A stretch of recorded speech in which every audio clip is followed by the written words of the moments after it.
करने से मेरे वैना बिमल हुए। आज आपका पूजन करके मेरा जीवन धन्य हुआ। आज आपका वंदन करके मेरा तन मन धन्य हुआ। आज आपकी सेवा करके अहो भाग्य माना अपना।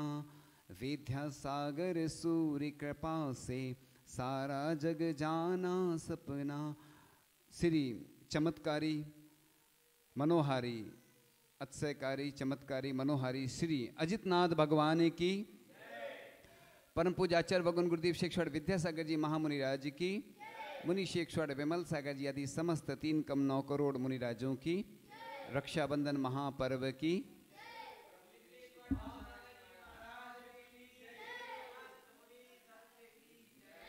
आज हम चर्चा करेंगे कि कैसे हमें रक्षाबंधन पर्व मनाना चाहिए। पर्व तो आते हैं और चले जाते हैं, लेकिन हम ये नहीं समझ पाते हैं कि इस पर्व में क्या करना है। हम कुछ औपचारिकताएं करके ये पर्व मना लेते हैं, लेकिन जब हमें ज्ञात होता है कि कैसे मुनि महाराजों के ऊपर जब उपसर्ग हुआ था, वह उपसर्ग दूर हुआ, उस उपसर्ग दूर करने के उपलक्ष्य में ही यह पर्व मनाया जाता है।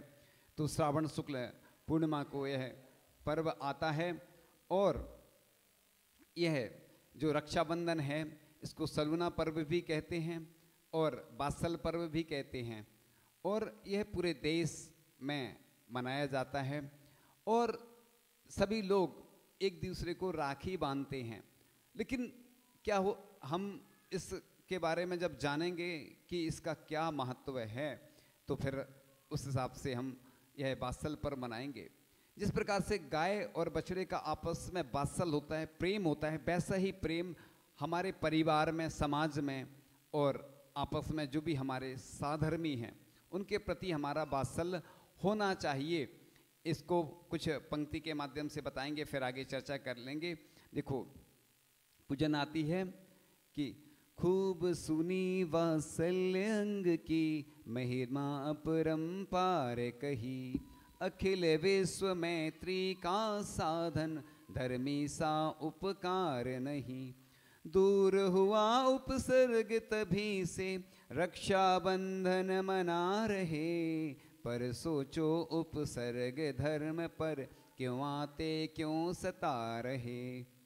इसका कारण ऐसे लगता धर्म विमुख हम दौड़ रहे।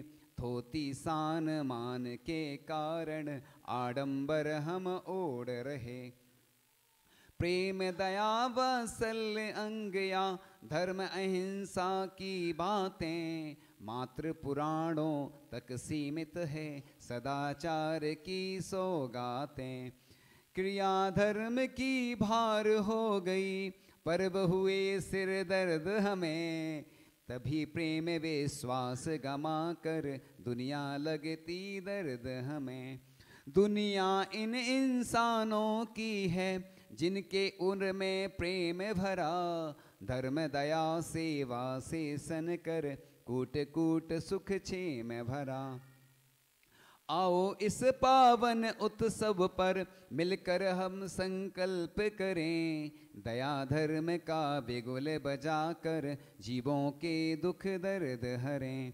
देव शास्त्र गुरुओं की आज्ञा पालें सादे जीवन में। उच्च विचारों की धरती पर बोएं धर्म बीज मन में। बीज अंकुरित होने पर जब सरस मधुर फल पाएंगे। विश्व शांति हो घर घर खुशियाँ फिर उपसर्ग न आएंगे। हर दिन होगा पर्व सरीखा जय जय तब गुंजित होगी। हर जन के मन में फिर सुब्रत प्रेम मूर्ति अंकित होगी। रक्षाबंधन या कहो पर्व सलूना नाम। जीव प्रेम वात्सल्य का यही अनूठा धाम। सर्व पर्व में श्रेष्ठ ये हरता मन के मैल। कर निष्ठा मजबूत दे भक्तों को शिव गैल। इस प्रकार से यह पंक्तियाँ लिखी गई हैं पूजन के माध्यम से। कि क्यों हम यह पर्व मनाते हैं। तो यह मर्यादा का बंधन होता है।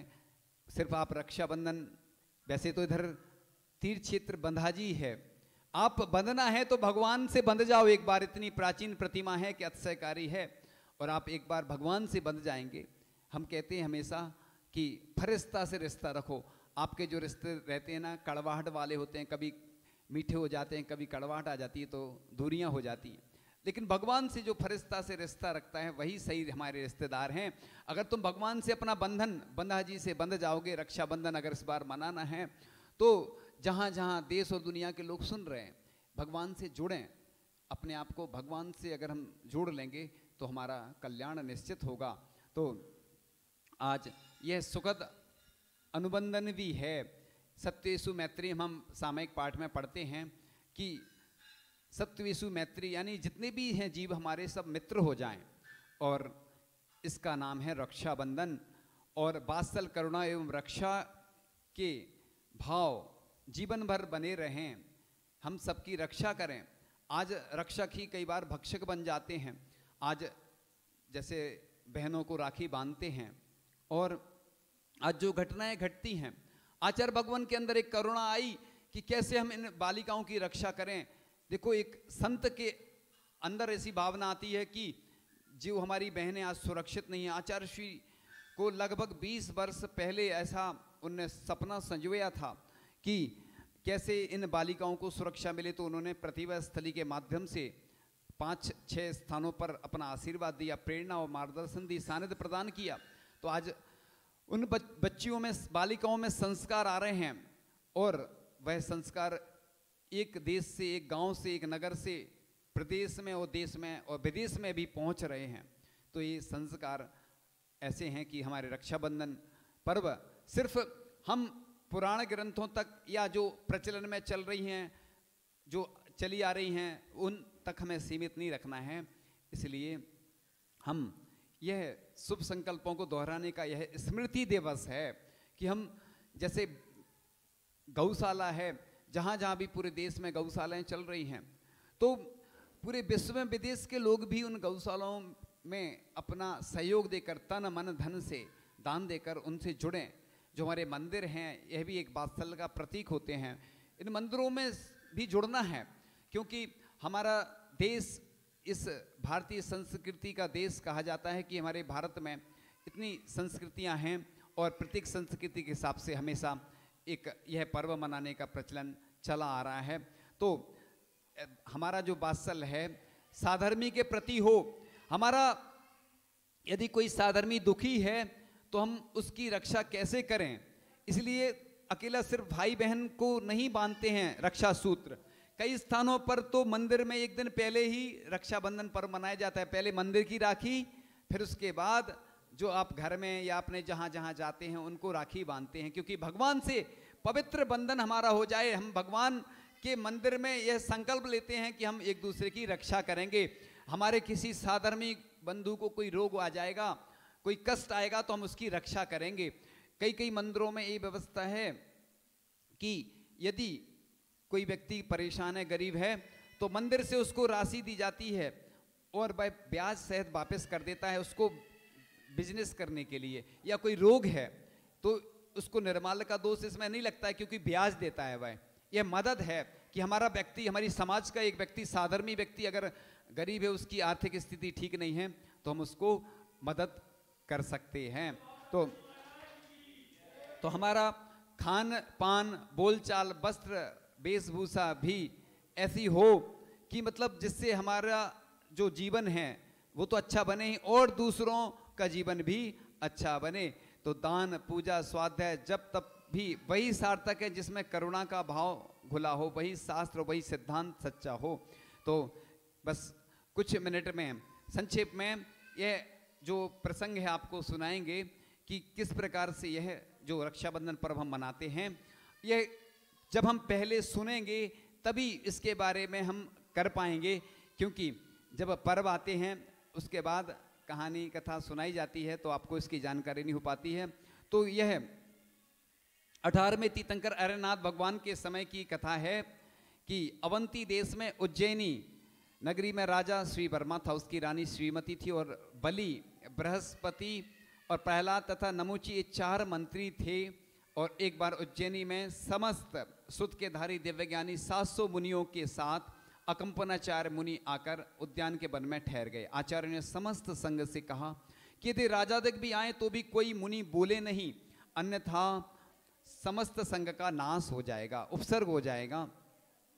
और धवल ग्रह पर स्थित राजा ने हाथ में पूजा की सामग्री लेकर नगर के लोगों को जाते हुए देखकर मंत्रियों से पूछा, यह लोग असमय में ही कहाँ जा रहे हैं? मंत्रियों ने कहा, बहुत से जैन मुनि नगर के बाहरी उद्यान में आए हुए हैं, यहाँ पर यह लोग जा रहे हैं, हम भी उनके दर्शन के लिए चलें। ऐसा कहकर राजा भी चारों मंत्रियों के साथ गया। प्रत्येक मुनि की सभी ने वंदना की, किंतु किसी ने भी आशीर्वाद नहीं दिया। राजा ने सोचा, दिव्य अनुष्ठान के कारण अत्यंत निष्प्रय ये मुनि बैठे, अतः वह वापस लौटने लगा। और रास्ते में दुष्ट अभिप्राय धारक मंत्रियों ने उपवास किया कि ये मूर्ख बैल हैं, यानी मुनियों को कहा कि ये मूर्ख बैल हैं, कुछ भी नहीं जानते हैं, अतः दम्भ से मौनपूर्वक बैठे हैं।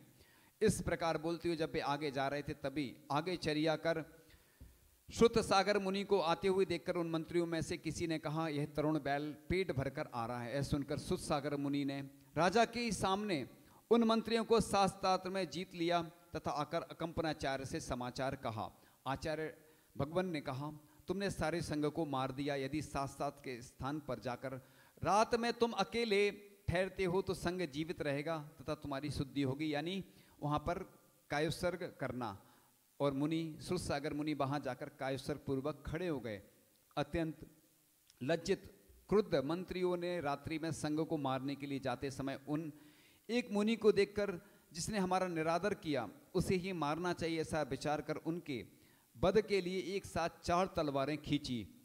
इस समय नगर देवी का आसन कंपायमान हुआ। उसने उन मंत्रियों को उसी अवस्था में कील दिया। प्रातःकाल समस्त लोगों ने उन्हें उसी प्रकार देखा। राजा बहुत रुष्ट हुआ, किंतु ये मंत्री कुल परंपरा से आगत हैं, ऐसा जानकर उसने नहीं मारा। उन्हें गधे पर चढ़ान आदि कराकर देश से निकाल दिया। और कुरु जांगल देश के हस्तिनापुर में राजा पद्मरथ था, उसकी रानी का नाम लक्ष्मीमती था। उसके पद्म और विष्णु 2 पुत्र थे। एक बार पद्म को राज्य देकर महापद्म विष्णु के साथ सुध सागराचार्य चंद्राचार्य के समीप मुनि हो गए। वे वली आदि मंत्री आकर राजा पद्म के मंत्री हो गए। और कुंभपुर नगर में राजा सिंहबल था, वह दुर्ग के बल से पद्म के मुखमंडल के ऊपर उपद्रव करता था, उसे पकड़ने। ये अभी चूँकि संक्षेप में हम ये कहानी सुना देते हैं, ये जो मुनि राजों पर फिर उपसर्ग होता है उसकी कहानी आप फिर आगे सुनेंगे, क्योंकि अभी कम समय में ज़्यादा कहने का प्रयास करेंगे और फिर उनका उपसर्ग दूर होता है। उसी के उपलक्ष्य में यह पर्व मनाया जाता है जो विष्णु कुमार मुनि के द्वारा उपसर्ग दूर हुआ था। 700 मुनियों की रक्षा हुई थी और जब मुनि का उपसर्ग दूर हुआ तो सभी लोगों ने कुछ खाद्य पदार्थ आदि के माध्यम से उनकी पालना करवाई और इस दिन मुनि राजों की पालना हुई थी और यह उपसर्ग दूर हुआ था। उसके प्रसंग में यह पर्व मनाया जाता है।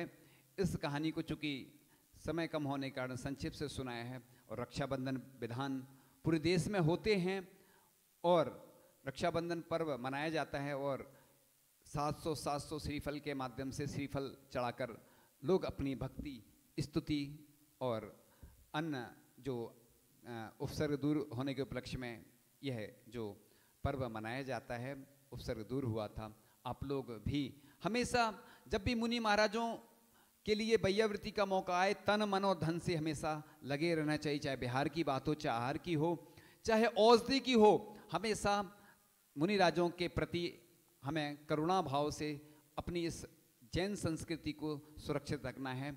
तो इसी प्रकार से आप मुनि महाराजों की सेवा करते रहें और आप आगे ऐसी भावना रखें कि हम भी आगे मुनि बने। इन्हीं भावनाओं के साथ परम पूज्य आचार्य भगवान गुरुदेव शेखर विद्यासागर जी महामुनि राज जी की